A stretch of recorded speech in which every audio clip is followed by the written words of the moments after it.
On today's episode of the Path Monk Presents, I have a very special guest me joining today. Please welcome Andrea, who's the head of marketing at Thrust Carbon. She is your go-to energy leader, always driving collaboration and innovation among cross-functioning teams. Now, for all of you who don't know, Thrust Carbon, their vision is a world where actions don't have to cost the earth. Their mission is to make travel effortlessly green. Andrea, thank you so much for joining us today. It's an honor to have you on our show. Thank you so much. It's great to be here. Awesome. We're lucky to have you here. Now, for all of our listeners out there, tell us, what is Thrust Carbon? Sure. So Thrust Carbon, as you said, is on a mission to make travel effortlessly green. And what this means is we build technology that enables the world's most forward-thinking companies to create, deliver, and meet net zero objectives through carbon emissions reporting, reduction, and removal services. That's awesome. So then, within this industry, who are your main clients? Are we talking, small companies, medium-sized enterprises, or do you mainly cater to all different types of industries? We actually have two main customers. We work with a lot of travel management companies and online booking tools. So if you think of like a CWT or an SAP Concur. And then we also work with large enterprise companies like Novartis, S&P Global, MasterCard, and Toyota, who generally have their own in-house travel programs as well. We've also recently branched out into the meetings and events space. So we work with a lot of large meetings management companies. And so that's been a really fun market to get into as well. Oh, that's exciting. So then, as for your clients, how do they typically find you then? What's your top client acquisition channel? Are we talking digital marketing, inbound? Is it through word of mouth? Is it through referrals? Yeah, so it's really a mix for us right now. We are in a really exciting stage at the company where we're still very much in startup mode, but we're doing a lot. And so that means that we really need to put our investments in the right places in order to get that customer acquisition and make sure our ROI is as efficient as it possibly can be. So really, at the end of the day, we really value our relationships with our customers. We do a lot of networking, and we have a small but mighty team of both climate experts and industry experts. So our network is fantastic, and we utilize that to the greatest extent that we possibly can. And then we meet a lot of people at events as well. So all of the sustainability and also travel industry conferences, we always make sure that we have a great presence there and stand out, make an impact, and meet as many people as possible, of course. And then we have our lead gen channels of the basic B2B. So we've got LinkedIn, and website is huge for us as well. And then facilitating a lot of demos to really get that lead acquisition. And so it's a mix at the end of the day. Press is a big one, of course, too. We're trying to make sure that we are positioning ourselves as a leader in both the sustainability and travel management space. So press is always great to build that credibility and validation and reach people that we wouldn't ordinarily.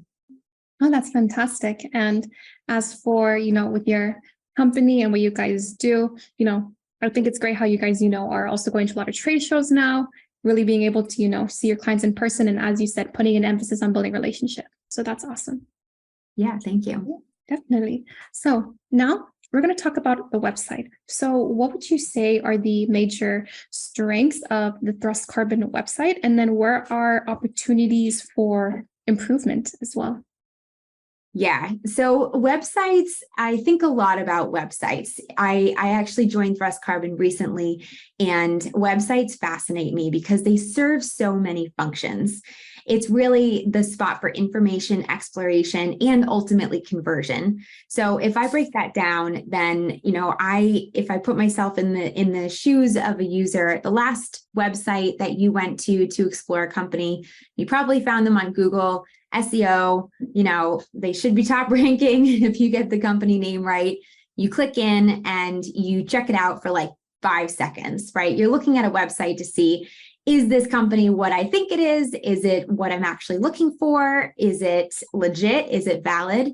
And after that 5-second validation process in someone's head, then there's the decision to continue exploring the website to get more information. And with this, it's understanding the products, the offerings, the services, and ultimately bringing that user on a journey that will either get them all the information that they're looking for, and then they might come back at a later time, or you actually get them to convert in that moment. And conversion also for a lot of companies means something different.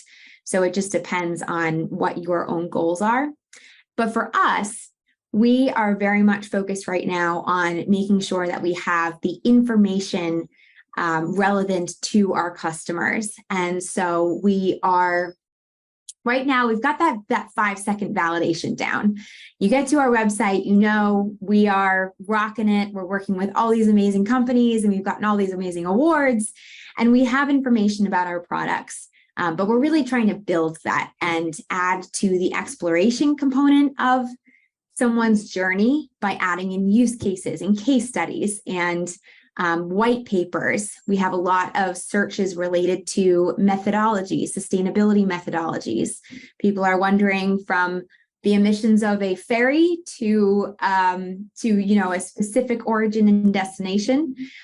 So right now we have that first stage.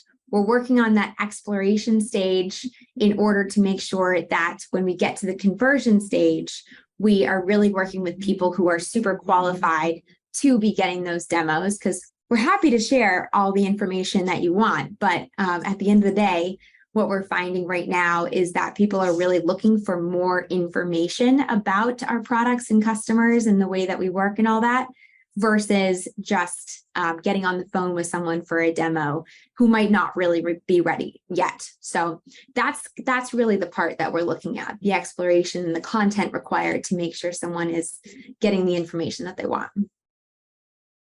Fantastic. And I think it's great where you guys know, all right, here's what we need to work on for the website. Here's how we're going to, showcase, we are the key players that we know that, but making sure like we're staying up to date with the trends and showcasing that for your audience. So that's great. Now, we're going to talk about you as a leader. So what does an average day look like for you? An average day at a startup in sustainability. Well, I have the unique pleasure of getting to work with our team across the pond. So most of our team is actually based in Europe. So my day starts a little earlier. I start at about 7, which I love because then I actually get the afternoon as like my full focus time, which is I think quite unique these days. And I'm the day before I'm looking at my meetings and the priorities. The week before I'm looking at my overarching priorities for that week. I'm always trying to blend the operational and the strategic when it comes to the activities that I'm doing. And that basically means that I'm looking at a high level, the strategies that I'm implementing and how to make those sustainable at the operation level. Sustainable, not in the environmental sense this time, but in the how do we keep these things going? And I am engaging with the team across Thrust Carbon all day on various topics. And I'm sure anyone who works at a small company can understand there are plenty of things that interrupt the day. But I really try to I'm a big fan of time blocking. So even the whole week prior, when I know my week's priorities, I'll block anything more than 20-minute increment. If it's less than 20 minutes, then you don't have enough time to like really get in and focus on it. So 30 to 45 to 90-minute increments of focus time related to specific topics that I know are part of my goals for the end of the week, my deliverables, and that holds me accountable too, because then at the end of a day, I can go back and look and say, did I review all these white papers? Did I go through our webinar strategy? And I can also reflect on how I actually used that time if I didn't. So it's to each their own when it comes to managing time and managing their work, but those are just a couple of things that work well for me. That's great. I love that you know what works best for you, and it's been able to help you be successful in your role. So that's great. Thanks. Now, we're going to get into some rapid fire questions. Are you ready? Let's do it. So what are your favorite tools and techniques for being able to get, colleagues and fellow team members involved in their marketing efforts? Yeah. So again, working at a small company, actually working at any size company, I came from a larger company before Thrust Carbon, and getting your teammates, whether they are in marketing or not, excited about what we're doing, really, I think stems from knowing and really embodying our company goals. So being able to connect our activities back to our larger goals is critical, I think, in getting everyone energized and excited and really motivated to do whatever you want them to do, whether it be sharing a LinkedIn post or contributing to a piece of content that you want developed, like a blog or a white paper or maybe a conference session, and connecting it back to the larger goal, because that's everyone can get behind that and everyone can validate their work. So that's just one of the ways that I would get everyone energized, is to be like, this is for us. We're really excited. This is what we're looking to achieve. And we want you on board to be part of that success. That's awesome. So my next question is, as the first marketing hire, how do you figure out how to prioritize with so much opportunity then? Yeah, there is a ton of opportunity. I think there's always opportunity anywhere you go, but particularly in a smaller company, it's exciting, right? It's invigorating, it's energizing. But I have really been structuring my work by thinking about the top down and then bottom up, which is to say that I am thinking part of the time about the strategic. So where are we working towards? And that's kind of that operational side too. And then also just straight doing, because that's where you get immediate output. And I think immediate deliverables that are really starting to show some work, and you can then test it and show success or learnings or not. But really finding that middle ground so that you are both making sure that you're thinking long term, but that's not stopping you from doing so much awesome stuff in the short term too. No, that's fantastic. Now, I want to thank you so much for joining us on Pathmark Presents today. And I also want to give you the last word, since we're at the end of our interview. If someone were to forget about everything we've talked about in your interview today, what is the one thing you want to remember about Thrust Carbon overall? Great question. The one thing that I want everyone to remember about Thrust Carbon is that we are on a mission to make travel effortlessly green. And that means that we are here to work with you as industry leaders in the space and the climate experts in meeting your ESG sustainability goals. So please feel free to reach out anytime. We are always happy to have a conversation and just give you a little bit more information about what we do and how we work, and understand your goals to see if there's any opportunity. Awesome. Thank you so much, Andrea. And for all of our listeners out there, for any of your climate needs from the travel industry, know where to find her at Thrust Carbon. And once again, check us out next week on Pathmark Presents.